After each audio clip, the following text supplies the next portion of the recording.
Hello and welcome to the 13th episode of the Spotlight Podcast, the unofficial podcast for Century 21 sales representatives in Canada, where we discuss the hot topics and important news in the real estate industry. So I'm your host, Linas Kilius, and with me, as always, is Eryn Richardson. Hello. Eryn is a broker and general manager with Century 21 Heritage Group. Eryn has an extensive background in online marketing, technology, and customer service. And I'm the head of business development at the real estate marketing company, Homeania. So we've had a great couple of guests over the past couple of weeks. Joanne Evans from Century 21 Millennium and Chiyoko Kikino, Vice President of Marketing at Century 21 Corporate. It's going to be tough this week as Eryn and I are going to have to try and hold the fort on our own. So Eryn, you up to the task? Absolutely. That's good to hear. So this week's show, we're going to be talking about the ongoing drive in the real estate industry towards creating a paperless office. Fax machines, filing cabinets, stacks and stacks of paper. These are all quickly being replaced by emails, PDFs, scanners, and online storage. Technology is enabling us to allow for quicker and more efficient workflows, easier and more universal access to documents, essentially making our lives easier and more efficient. The only problem is that policies of local real estate boards, provincial and national real estate associations, and others are taking time to catch up to the technology to make a truly paperless office possible. So today's show, we're going to look into the challenges of going paperless, what we can do to further this goal, and the common pitfalls and obstacles agents and management are likely to encounter along the way.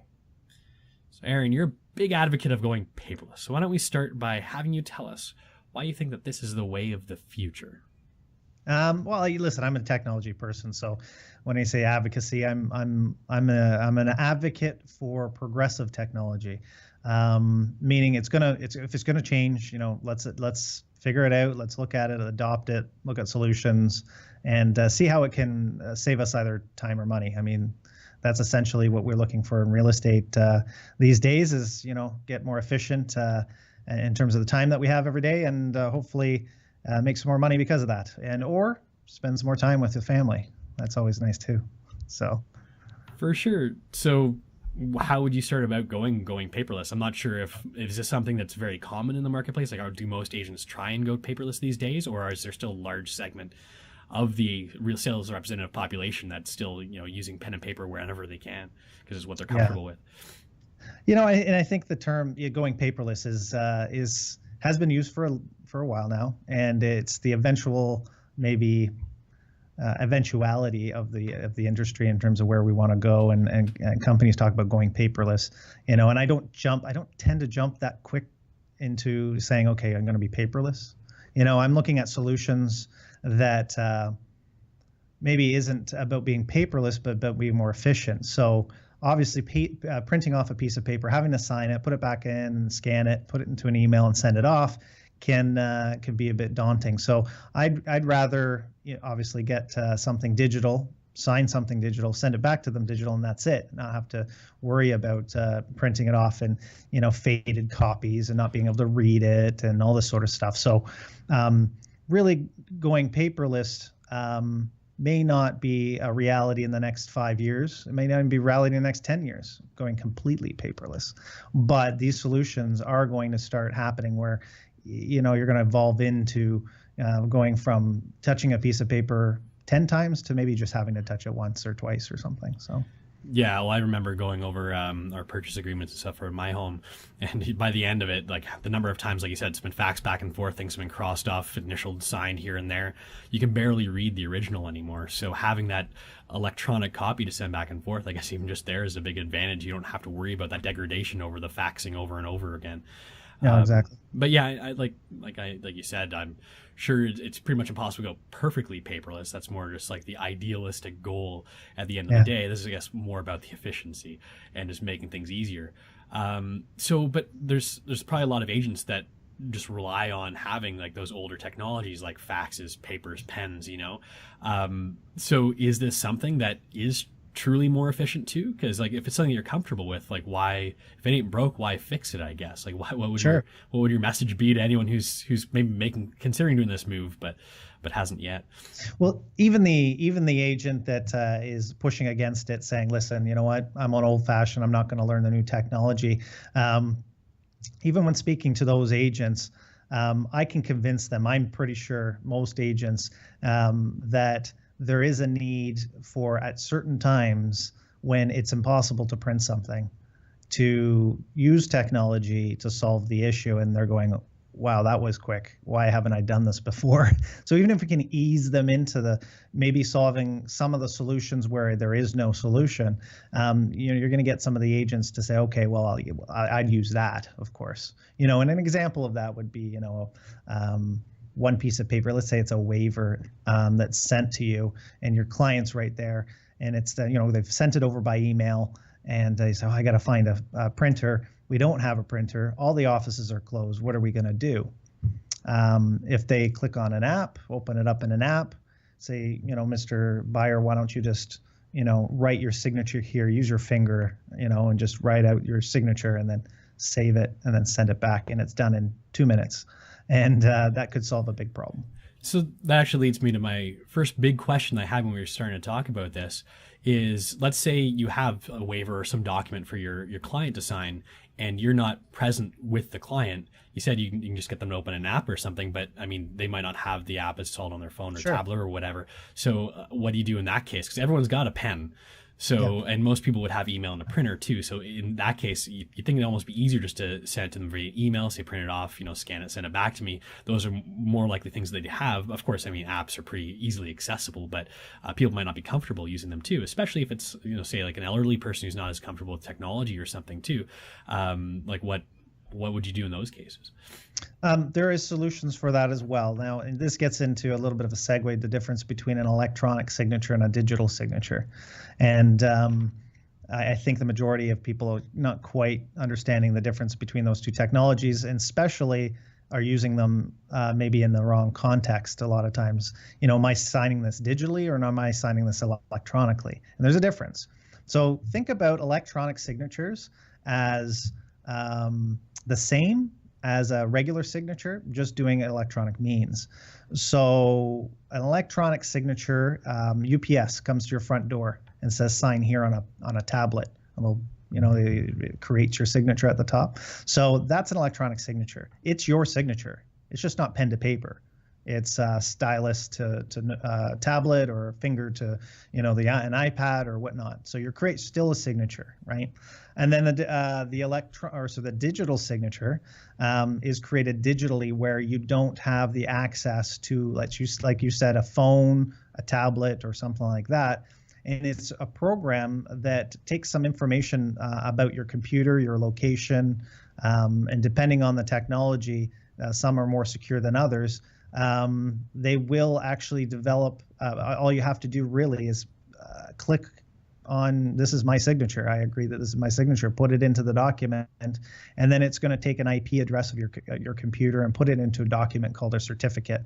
And that means, and that's now legal. So instead of putting your actual signature down, you're just essentially putting a footprint or a little, click of a mouse, and all of a sudden it's signing that document digitally, and that's creating those IP addresses and those unique IDs for that signature. Okay, so those are two fairly different, but I mean, I guess they accomplish the same thing. They prove that you're agreeing to whatever the terms are. So what's the difference? Like, is there a difference legally or any other sort of ramifications, or is it just two ways of accomplishing the same task? There's going to be different answers on that, and I'm going to refer to the fact I'm not a lawyer, first of all. But from my research and speaking to people with a different technology, the ideas and what I've come to realize is, if you take a or you take a pen and a piece of paper and make your signature down, or write your signature down, and then you're in front of a court or something, they're going to say, well, prove that that's your signature, or somebody have to prove it's not your signature. How do you prove it? But you still, you get signature. You got people that maybe are experts in detecting is that his real signature and stuff like that. That's about the only way of really proving that was a signature. Well, it's the same thing when it comes to digital signatures, and the same thing when it comes to electronic signatures. So the question is a digital signature, that's not pen to paper, you're not pen to paper, and it's not your actual signature, even more secure. And most people would agree that it probably is more secure. If you still If you need a passcode as well as the document, the certificate shows that it was on your computer, it was signed at this time, at this location, there's a lot more proof that no, that was you that signed that. There's a lot more forensic evidence, you'll call it, that was a legal signature. So it could actually be more secure.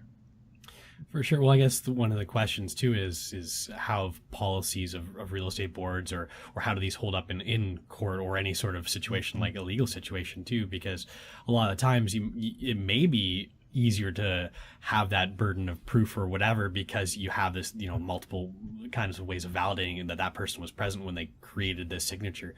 But that doesn't necessarily mean it's going to hold up in court because maybe the laws or the policies or whatever it is of the different bodies that are looking over the document haven't caught up with the technology too. So is this an ongoing problem? Because it certainly seems like it. Whenever I hear about electronic signatures, it seems to be that just the policies haven't quite caught up with the technology as well. Yeah. I'm sure back whenever date in 17, whatever, or 16, or I don't know what date they switched over from seals to signatures, the same question was asked. Well, how do we tell that, the signature over a seal? A seal's more, secure. And that was the old wax ring that you'd stamp and you'd only have that seal. And so there'd be no way of copying it. And of course, I'm sure there's ways of copying that, and there's a way of copying signatures, and there's a way of hacking into your computer and signing something electronically or digitally. So, there's 100% foolproof, but I know it's passed enough testing, whether it be through the United States or whether it be through other provinces in Canada, to it got to the point where in Ontario we are allowed to sign now agreement of purchase and sales in those fashions. So, I don't think it's 100%. I don't think anybody's going to say it is. It's always arguable whether or not it was you signing anything. So, I mean, I know it's not much of an answer, but. Oh, well, hey, like you said, you may not be a lawyer, but you're certainly giving a lawyer answer. That's for sure. Just skirting around the issue. Well, I mean, going back to my original question, it kind of made a sidetrack here. So if you do have a client that you want to sign this and you're not there, do you just get them to download the app, or like what do you do in that case? Yeah. Do they make it easy? Right. So now and there's lots of apps and lots of programs out there that will allow you to do either an electronic signature or digital signature. So the solutions are there. You choose which one. The nice thing about being specific to real estate is there's companies that are specific to real estate for the signature process. And that allows us to do a little more just with the signatures. And one of the biggest features is, of course, being able to send it to your client over their computer, and they open it up in their email, and they don't need to have the software. They don't need to do anything. It's all web-based programming where it just opens, as long as they're connected to the internet, it'll open up a page that says, Eryn Richardson would like you to sign this sheet. And they point exactly where they want you to sign it. And then you'll go click, yeah, I agree. And then it's signed. It's that easy. Anybody can open an email. Well, let's just say people can open an email and click on yeah, I accept this, and yes, I sign it, and then it'll say thank you very much, and you don't even have to email them back in a lot of cases. The software, as soon as you sign it, automatically gives a notification to the person that sent it to, and anybody that's party to the agreement, so the other agent and everything, and says, hey, by the way, this person just signed this. Here's the certificate. Here's all the proof. It's actually pretty amazing. The technology. Ironically, it creates, I guess, what we call a paper trail, even though it isn't. So that's nice because you do have access to it. I guess this does lead into probably the next discussion topic about this too is this secure transfer? Like, where do you keep all these documents to make sure that you can access them? And like, is that an issue too? Like, you need to make sure that, I guess, these are stored securely somewhere because they are important legal documents as well. I'm assuming a lot of this involves probably end-to-end encryption as well to make sure that these can't be sniffed along the way. I mean, I'm not sure if you could talk to that effect, but even just like, where do you store these documents once you have the final versions of them? Do you just store them in the app, or is there like some sort of cloud storage solution? Putting them on your hard drive, I imagine you probably have to keep records of these copies for a certain period of time after, say, like a purchase of sale or something. Like, where would you keep these documents, and what's the best way to store them? Yeah, so that's a big question, and we as an organization with our brokerage are looking at options to become hopefully paperless in the end, but to provide a solution to the agents when it comes to electronic signatures, digital signatures. So we've looked at a few different companies, and you've got one company saying, listen, just so you know, our information is stored in servers in Canada. Our competitions are stored in servers in the US, and they throw in a little legal thing about access of information if servers are in another country. And so we still have to do enough due diligence, and I would suggest anybody from a corporation standpoint, to look into the legal validity of documents that maybe are stored. It's not the legal validity as much as access to the documents. If there was a court order from Canada to release, let's say, a certificate containing the signature information, if it's stored in a US-based server, do they have the jurisdiction to demand that piece of paper be released? I don't know. And this is sort of the questions that have started to come up. The one thing I do know is that the companies that are out there that Korea, the sort of Canadian Real Estate Association, has looked into, and I'm hopefully vetted as well, and are some of the top, I guess, market leaders in this area. And if you go with the market leaders, you tend to reduce some liability there because they tend to be doing it the right way. I'm not saying that they are. I'm just, something to look into to make sure before you do maybe, take on one solution. So. Yeah, for sure. I guess the other thing I'm wondering as well is, what about any sort of other software that you're using on a daily basis, like accounting software or anything that you use to manage transactions in the office? Do these interface very well with can you store them there or have the documents stored there somehow too? Has this legacy software that's probably been ingrained in the real estate industry for many, many years caught up with the idea of paperless transactions too, or do you find that's a it's a great question. It's a great question because the solutions that we as realtors look at, and let's talk about the three that are currently out there with the Canadian Real Estate Association and web forms, because that's a form of us being able to produce an offer or a waiver or whatnot. And there's some good connectivity with these three programs. Now, two of them I've used, and I've done the demo, and we've had in and all the rest of it. The third one I haven't. So there's DocuSign, which I would say is probably, and again, don't quote me, but probably the market leader. They say they've got 75% of the market, but unaudited numbers, we'll call it. Then we've got Authentisign, which is also another very, very popular one, and then Fall Tours. And I've used Authentisign and DocuSign, and both very functional. And both of them have something called, it's a transaction room. So we as realtors on the front end would use DocuSign or Authentisign to have and send, these forms back and forth by email, and having signatures done, and certificates are created. Everything's great there. But if the company that we work for has the back end software, which is a transaction room, then everybody talks, and including your administration, and everybody keeps a hard copy, or not a hard, well, yeah, I can't say a hard copy, a digital copy of everything. And everybody's communicating back and forth of what's signed, when it's signed, and it creates a little transaction within the room that anybody can access, and certain restrictions are given to the different accesses. And obviously, if it's your client, they can't make changes to it. So yes, these Authentisign, both Authentisign as well as, I'm sure, Fall Tours as well, but DocuSign, Authentisign are both capable of having a full solution for a brokerage and the agent. So from a brokerage standpoint, then I guess that's a good place to start if you're looking at trying to implement these kinds of things. It does sound like you've got that central repository. Is it very expensive, or is it cost effective? It sounds like it makes life a lot easier in terms of keeping track of that paper trail. But I imagine usually business solutions aren't necessarily cheap too. No.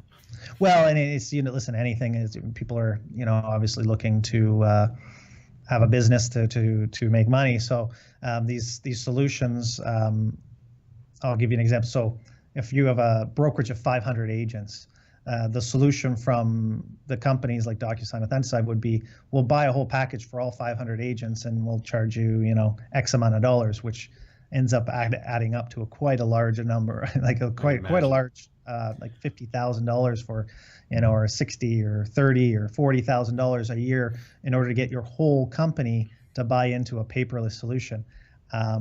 For my opinion on this is that not all 500 agents are going to use this. right? You've got agents that'll push back and push back.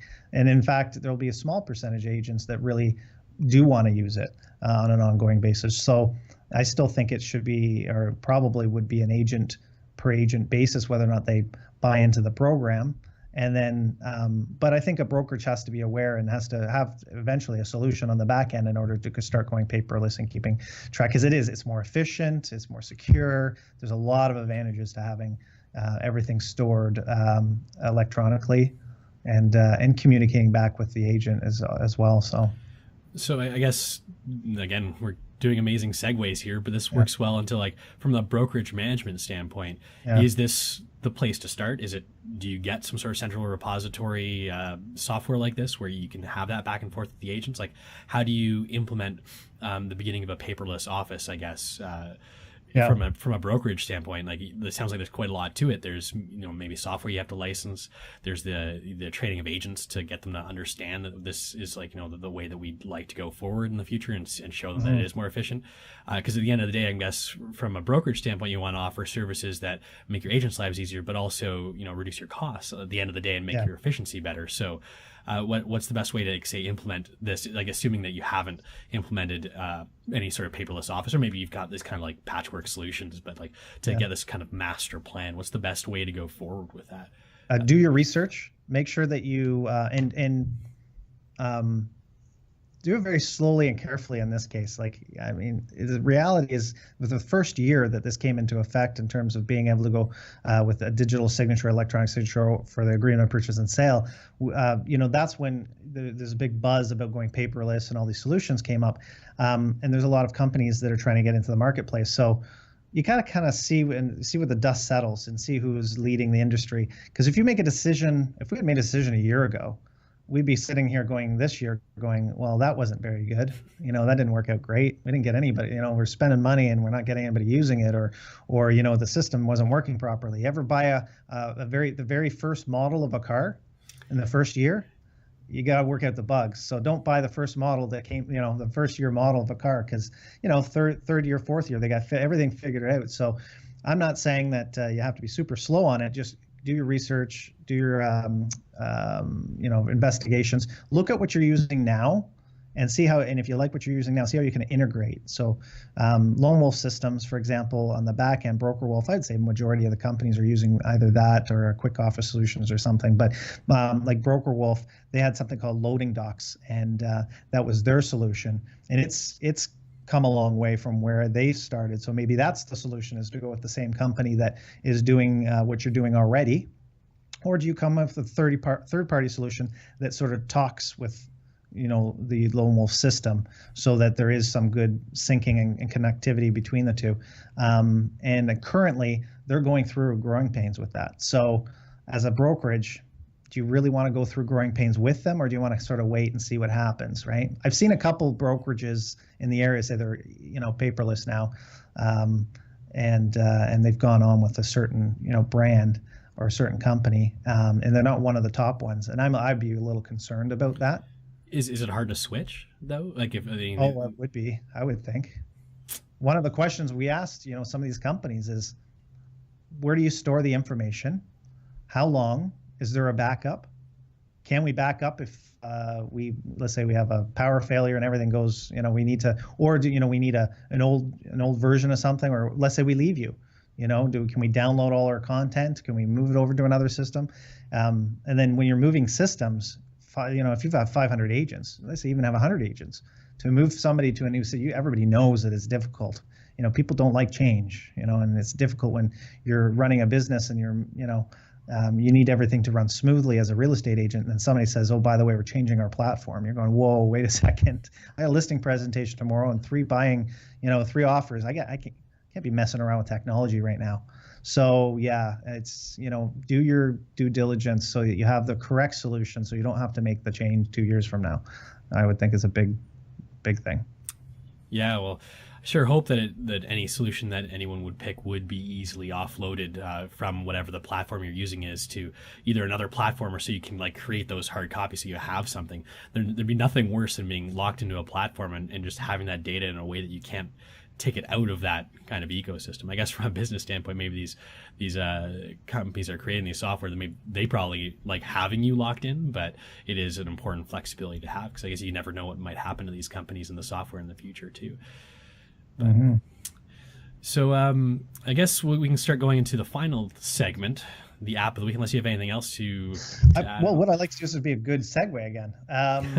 Now the question is, because I think what I've done there is I've kind of basically said, listen, everybody hold back and, stand back and wait, and I don't want to say wait. I want to say do due diligence from a brokerage standpoint to come up with a full solution for everybody. But in terms of the individual agent, there are certain progressive things that you can look at doing, and you'll say, I'll try this and then go from there. First of all, both Authentisign and DocuSign, which is two industry leaders, have demos. So go on to web forms. And within the web form system, over on the right-hand side, I think it's the tab is called extras or add-ons or something about other services or something like that. Anyway, click on there. There are solutions there, and it says, would you like a free demo? And you get 30-day trials on these things. So you can try signing things through them, sending it back and forth, see how you like the two systems. They're actually very good, user-friendly. So you could try that. If you don't want to sign up right away to a $30 a month solution or whatever they're charging, you can always try it. And this is what I did for many years, is going into the app of the week. Little segue. Yeah. Is try a solution that is not necessarily real estate based, and that would be getting an app that does electronic signatures for you, or digital signatures as well. So there are programs for the computer as well as just for your phone. I like to play around on the phone, so I'll just download an app, and what that allows me to do is, just me personally, save some time. So when I get things I have to sign, I tell people to email me. I'll click on the PDF file that's been emailed, and I'll open it in that app. The app that this week I'm going to suggest you try is PDF Expert. And I think when we looked up, it was called PDF Expert 5. And I happen to have that. And I think $13.99 on the App Store. And that's a one-time fee, which is nice. It's cheap. You get to try it out. Within that app, you can bring up your PDF file. You can sort of zoom in on it, and then just hold down your finger, and it'll say, what would you like to do with this? And it'll say signature. For the first time, it'll say, would you like to put your signature in there? And you say, yeah, I would. So you do your signature, and then you hit save. Every single time you go in there, now your signature is saved, so you really don't have to sign it again personally. Or would you like a customer signature? So I like a customer signature. So customer signature, obviously, you're going to sign every time. Just hand it over, and they can sign it right on your phone. And then the only suggestion I have with this app is to make sure always save it as a flattened copy. They don't do a good job of explaining what the difference of the three different choices they give you. So when you save it as a flattened copy. That means the signature will be saved along with the file, and then you can email it or save it or do whatever you want with it. So that's a good solution just for and I use it for an electronic signature, not digital. So this is actually my signature. And I can sign documents all day long, on the go, up at the cottage, out fishing, all the rest of it, which I plan to be doing this weekend.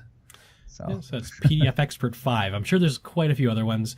It looks like PDF Expert 5 is available for iOS, and you can also get it for your Mac OS as well. So for your MacBook, if you have a MacBook on hand. The MacBook version is a bit more expensive. I believe it was $90 when we checked it out, but that does give you one for your laptop as well. Anything else to say about that, Eryn? No, I think some people should have fun with it, and I've got a couple of managers here at our company that finally, they're some are old school. They like the paper, they don't like the technology, but they now have it. So because signing things, they're like, oh wow. There are those people that goes, wow, that saved me an extra, trip to the office while I'm, up at the cottage or something like that. It just makes a big difference. Oh, for sure. And it seems like something you can try out even if you're not quite convinced yet. And it sounds like from what you're saying is once you try, you kind of get hooked. And it does make things easier. Like there's nothing better than being able to sit back, like you said, at the cottage and just do something like this on your phone. It makes everyone's quality of life quite a bit higher. Yes. All right. So if you like the show, subscribe to our show on Stitcher, iTunes, Google Play, or wherever you find your podcasts online. And please don't forget to leave us a 5-star review on those sites. You can watch this and past shows at spotlight.century21.ca/podcast. If you need to reach us, you can email us anytime at podcast@homeania.com. That's podcast at HOM as in Mary, EAN as in Nancy, IA.com. So this podcast was brought to you by the Spotlight Marketing Program, an exclusive marketing package available only to Century 21 agents in Canada. Spotlight provides agents with a comprehensive internet marketing strategy for their listings. We provide high-quality HDR photography, stunning HD video tours, a cutting-edge responsive website, and an extensive advertising system that will help sell your listings faster, sell them for more money, impress your clients, and generate leads. So find out why so many top agents are using Spotlight by visiting spotlight.century21.ca today. Thanks for watching. Have a great week.